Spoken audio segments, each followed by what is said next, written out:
பதவியேற்று சரியா 24 மணித்தியாலத்துக்குள்ள இலங்கையினுடைய வரலாற்றை ஒட்டுமொத்தமாக திசை திருப்பக்கூடிய 23 புதிய சட்ட மூலங்களையும் சட்ட வரைவுகளையும் ஜனாதிபதி அனுரகுமார திசாநாயக்க வெளியிட்டிருக்கிறார். அது மட்டுமல்லாமல் நேற்று இலங்கையினுடைய 9வது நிறைவேற்று அதிகாரமிக்க ஜனாதிபதியாக அனுரகுமார திசாநாயக்க பதவியேற்கும் போது அங்கே இருக்கக்கூடிய சிங்கள பௌத்த பிக்குகள் எழுந்து நின்று தேசிய கீதத்துக்கு மதிப்பளித்தமை இலங்கையினுடைய வரலாற்றிலேயே முதலாவது தடவை என்று சொல்லி கூறப்படுகிறது. அது மட்டுமல்லாமல் இலங்கையில் குற்றச்செயல்களோட தொடர்புடைய 30 பேருடைய பெயர் பட்டியல்கள் அனுரகுமார தரப்பில் இருந்து இலங்கையினுடைய விமான நிலையத்துக்கு அனுப்பி வைக்கப்பட்டிருக்குது. இவர்களை வெளிநாடு செல்ல விடாமல் தடுங்கோ என்று சொல்லி கைது நடவடிக்கைகள் ஆரம்பமாக போகுது. மிகப்பெரிய மாற்றங்கள் எல்லாம் இலங்கையில் காத்திருக்குது. இதன்படி அவர் வெளியிட்டிருக்கக்கூடிய அந்த 23 புதிய சட்ட மூலங்களும் நடைமுறைகளும் என்னென்று சொன்னா, பூஜ்ஜிய அரசியல் செல்வாக்கு இல்லாமல் காவல்துறை, சட்டத்துறை மற்றும் நீதிமன்றங்களை சுதந்திரமானதாக மாற்றும் ஒரு சட்ட ஸ்தாபனம் அமைக்கப்படும். மோசடி வழக்குகளை விசாரிக்க 3 சிறப்பு பெஞ்ச் நீதிமன்றங்கள் உருவாக்கப்படும். ஜனாதிபதியின் பட்ஜெட் அளவு 50% குறைக்கப்படும். அரசாங்க அதிகாரிகள் மற்றும் பாராளுமன்ற உறுப்பினர்களுக்கு அதிக எரிபொருள் பாவனை கொண்ட வாகனங்கள் மறுக்கப்படும். எம்பிக்கள் தாங்கள் தேர்ந்தெடுக்கப்பட்ட கட்சிக்கு மாறுவதை தடுக்க புதிய சட்டங்கள் உருவாக்கப்படும். 25 அமைச்சகங்கள் மட்டுமே நிறுவப்படும். 25 அமைச்சின் கீழ் வரும் அனைத்து துறைகளுக்கும் அணிகள் ஒதுக்கப்படும். புதிய சிறு மற்றும் நடுத்தர தொழில்கள் தொடங்குவதற்கான மேம்பாட்டு வங்கி அமைக்கப்படும். வெளிநாட்டு சுற்றுப்பயணங்களின் போது குடும்பங்களுக்கு இடமளிக்கப்பட மாட்டாது. முன்னாள் ஜனாதிபதிகள் மற்றும் முன்னாள் நாடாளுமன்ற உறுப்பினர்களுக்கு ஓய்வூதியம் அல்லது வாகனங்கள், வீடுகள், பாதுகாப்பு போன்றவை நிராகரிக்கப்படும். ஒரு அமைச்சர் அல்லது ஒரு எம்பிக்கு ஒரு வாகனம் மட்டுமே வழங்கப்படும். உணவுப் பொருட்கள், சுகாதார சேவைகள் மற்றும் கல்வி புத்தகங்களுக்கு வெட் வரி விலக்கு அளிக்கப்படும். 36% முதல் 24% வரையான வரி செலுத்துவது கட்டாயமாக்கப்படும். அரசாங்க துறைகள் தலைவர்கள், தூதுவர்கள் போன்றவற்றின் தகுதியின் அடிப்படையில் அவர்களது நியமனங்கள் இடம்பெறும்.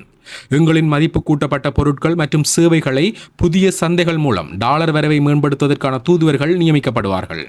போதுமான நிதியுதவி மூலம் குடிமக்களுக்கு அடிப்படையான உணவு, சுகாதாரம் மற்றும் கல்வி கிடைக்கப்பெறும். மகசூலை அதிகரிக்க மீன்பிடி தொழில்களுக்கான புதிய தொழில்நுட்பங்கள் அறிமுகம் செய்யப்படும். எண்ணெய் சுத்திகரிப்பு நிலையங்கள் மீட்டெடுக்கப்படும். R&D வழங்கும் வெவ்வேறு மண் இடங்களின்படி சந்தைகள் தேவைகளுக்கேற்ப விவசாயிகள் சாகுபடி செய்ய வேண்டும். குறைந்தபட்ச செலவில் குளிர் அறைகள், உரங்கள் மற்றும் பயன்பாடுகள் போன்றவற்கான பாதுகாப்பு முறைகள் ஏற்படுத்தப்படும். பொருளாதாரத்தை எளிதாக்க கல்விக் கொள்கைகளில் மாற்றங்கள் செய்யப்படும். தகவல் தொழில்நுட்ப சந்தையை கைப்பற்ற திட்டங்கள் ஏற்படுத்தப்படும். இப்படியான 23 புதிய சட்ட மூலங்கள் மற்றும் வரைவுகளை அனுரகுமார திசாநாயகனுடைய தரப்பிலிருந்து வெளிப்படுத்தப்பட்டிருக்குது.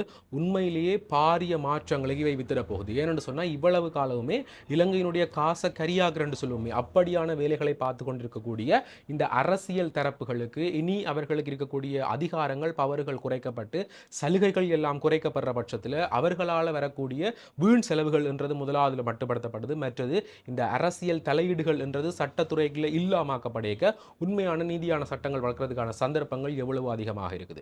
சொல்ல போனா இந்த குருந்தூர் மலை பற்றி அனுரகுமார திசாநாயக்க அவருடைய பிரச்சார மேடைகளில் பேசியிருந்தவர், தான் ஆட்சிக்கு வந்தால் இந்த குருந்தூர் மலை பிரச்சனைக்கு உடனடியாக தீர்வு தருவேன் என்று சொல்லி, இப்ப சொல்லியிருக்கக்கூடிய இந்த சட்டங்களுக்குள்ள அரசியல் தலையீடுகள் இருக்காது என்று சொல்லியிருக்கிறதால இனிமேல் அந்த விசாரணைகள் நேர்மையாக, நீதியாக நடாத்தப்படும் என்று சொல்லி நம்பலாம்.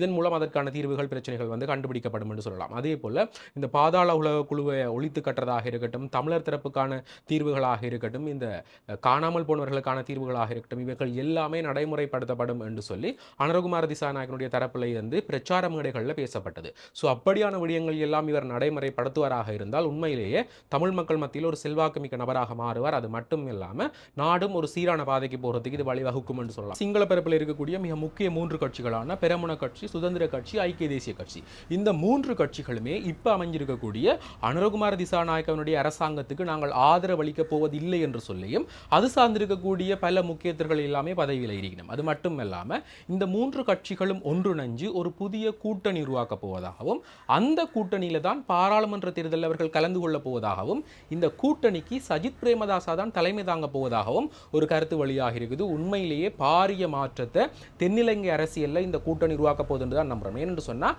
இப்ப பாரிய பின்னடைவை சந்தித்திருக்கக்கூடிய ஸ்ரீலங்கா பெரமுனவோட இவர்கள் ஐக்கிய தேசிய கட்சிக்காரர் சேரும்போது பாரிய கேள்விக்குரிய மக்கள் முன்னிலையில் வந்து நிற்க போகுது. என்னென்னு சொன்னால் இப்போ வடகிழக்கு பகுதியில் இருந்து சஜித் பிரேமதாசாவுக்கு அதிகமான வாக்குகள் கிடைச்சது. ஆனால் இவர்கள் போய் மீண்டும் மஹிந்த ராஜபக்ச கோட்டாபாய ராஜபக்ச என்ற ஒரு அணியோட சேரைக்கு இங்கே இருந்து கிடைக்கக்கூடிய வாக்குகள் அவர்களுக்கு கிடைக்குமா, இந்த கூட்டணி அதிகமான வெற்றி பெறுமா என்று சொல்லியும் பாரிய கேள்விக்குறி இப்போ அரசாங்கத்துக்கு முன்னிலையில் வந்து